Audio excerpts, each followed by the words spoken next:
Praneeth group వారి group park Spanish model triplex Vilas Dundigal Gagillapur. మరిన్ని వివరాలకి ఈ కింద నంబర్ని సంప్రదించండి. జమ్మూ కాశ్మీర్ పహల్గామ్లో 27 మంది పైగా పొట్టన పెట్టుకున్నటువంటి ఉగ్రవాదులపైన ఇప్పటికే భారత సైన్యం నిప్పులు కురిపిస్తున్నటువంటి పరిస్థితి. భారత సైన్యం చేస్తున్నటువంటి ఈ చర్యలకు యావత్ ప్రపంచమంతా కూడా జైహో సైనిక అంటూ కూడా సెల్యూట్ చేస్తుంటే, ఒక్కసారిగా తిరుపతిలో ఉన్నటువంటి ఒక స్థానికుడికి పాకిస్తాన్ నుంచి ఓ వాట్సాప్ కాల్ వచ్చి నీ కుటుంబాన్ని, నీ పరిసర ప్రాంతాలను మొత్తం కూడా బాంబులతో పేల్చేస్తామంటూ కూడా ఫేక్ కాల్ వచ్చినట్టు తెలుస్తుంది. అది ఫేక్ కాలా, ఏ రకమైనటువంటి ఫోన్ కాల్ అతనికి వచ్చింది, ఒకసారి ఆయన మాటల్లో తెలుసుకునేటువంటి ప్రయత్నం చేద్దాం. ఎన్ని గంటలకి ఫోన్ కాల్స్ ఇవంతా జరిగింది? సార్, నా పేరు త్రిలోక్ కుమార్. నేను ఎన్జిఓస్ కాలనీ తిరుపతి. నాకు ఈరోజు 10:20 మార్నింగ్ వాట్సాప్ ఆడియో కాల్ వచ్చింది. రావడం, వాళ్ళు ఫోన్ ఎత్తడం, నా పేరు పెట్టి వాళ్ళే అడిగారు. త్రిలోక్ కుమార్ అంటే అవునన్నాను. మా అబ్బాయి పేరు అడిగారు, అవునన్నాను. మీ అబ్బాయి ఇప్పుడు ఎక్కడ ఉన్నారన్నట్టు కొంచెం దబాయిచ్చినట్టు అడిగారు. టక్క నేను ఫోన్ చూసుకున్న డిస్ప్లేలో చూస్తే పాకిస్తాన్ ఉంది. ఈ డిజిటల్ అరెస్ట్లు అవి ఇవి ఉంటాయని చెప్పి కొద్దిగా అవేర్నెస్ ఉంది. అదేమో అనుకున్నాను ఫస్ట్. ఆ తర్వాత నేను అసలు నువ్వు ఎవడు, నీకేం కావాలంటే నేను ఏదో ఆఫీసర్ అంటూ చెప్పాడు. ఆ తర్వాత నేను గట్టిగా తిరుక్కోవడంతో అసలు నీకేం కావాలి చెప్పని మాట్లాడడంతో అతను ఇంకో 5 నిమిషాల్లో మీ చుట్టుపక్కల అంతా బాంబులు స్పేల్ చేస్తామని చెప్పడం జరిగింది.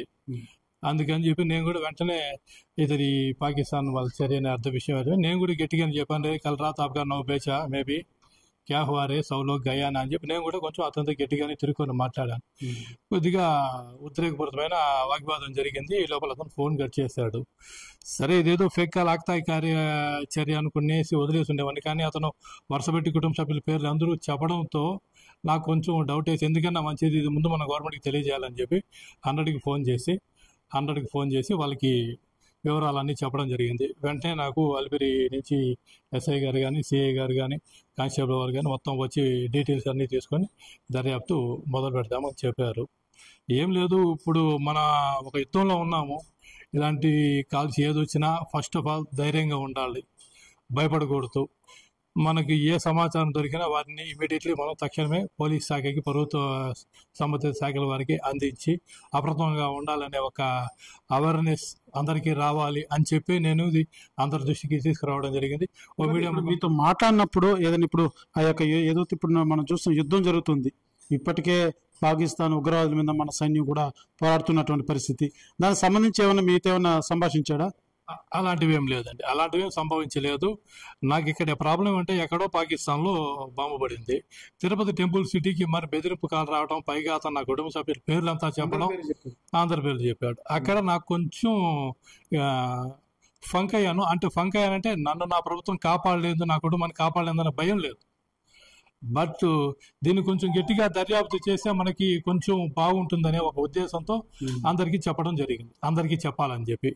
అంతే తప్ప వాడేదో చేస్తాడన్న భయం కాదు. బట్ జనాలందరికీ కొంచెం ఒక అవేర్నెస్ తీసుకురావాలి, ఒక ధైర్యాన్ని ఇవ్వాలి. పోలీసులకు అయితే మీరు చెప్పారు, పోలీసులు కేసు ఏమైనా నమోదు చేశారా? సార్, నేను చెప్పడం అయితే చెప్పాను. దాన్ని దర్యాప్తు చేసేది అనేది ఇది చూసుకుంటారని ఆశిస్తున్నాను.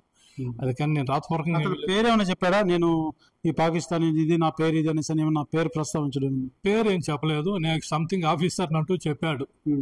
ఏదో ఒక ఆఫీసర్, ఆయన కమర్షియల్ ఆఫీసర్ అని చెప్పి ఏదో హిందీలో టక్టగా ఒక 2 ముక్కలు వాగాడు. అంతే తప్ప క్లారిటీగా నాకు ఆఫీసర్ అనేది మాత్రం ఒకటి క్లారిటీగా వినిపించింది. అంతే, ఇంకేం. ఆ ఒక్కసారి వచ్చింది కాల్, అంతే. మళ్ళీ రాలేదా? మళ్ళీ రాలేదండి. ఎందుకంటే మనం గట్టిగా తీటుగా ఎదుర్కొన్నాం కదా మన జవాన్లు. అక్కడ కుటుంబ సభ్యులతో పేర్లతో పాటు తిరుపతి సిటీ గురించి ఏమన్నా టాపిక్ మాట్లాడడం కానీ, బెదిరించడం కానీ అలాంటివి ఏం జరగలేదు సార్.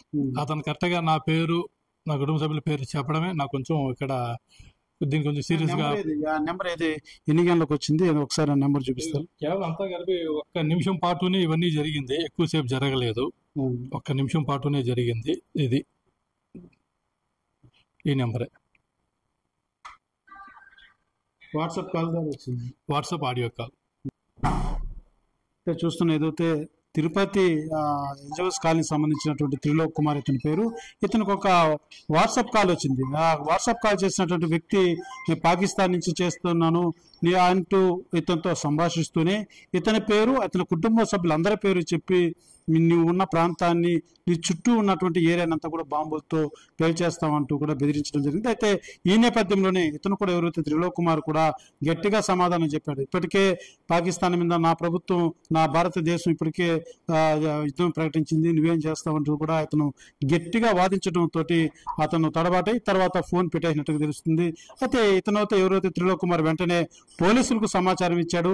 పోలీసు సమాచారం ఇచ్చి ఈ విధంగా నాకు బెదిరింపు కాల్ వచ్చింది అంటూ ఆ నెంబర్ ఏదైతే వచ్చిందో ఆ నెంబర్ చూసి ఇది పాకిస్తాన్ అంటూ కూడా అది ఒక ట్రూ కలర్ లో కూడా పడడంతో ముఖ్యంగా ఇతని కుటుంబ సభ్యుల పేర్లన్నీ కూడా అతను ప్రస్తావించడంతో ఒక ఇంత భయాందోళన కూడా లోనైనటువంటి పరిస్థితి. అది వెంటనే పోలీసులు అయితే ఈ యొక్క కేసు సంబంధించి వివరాలు తీసుకొని పూర్తిగా దర్యాప్తు చేపట్టే దిశగా అయితే పోలీసులు ఉన్నారని చెప్పాలి.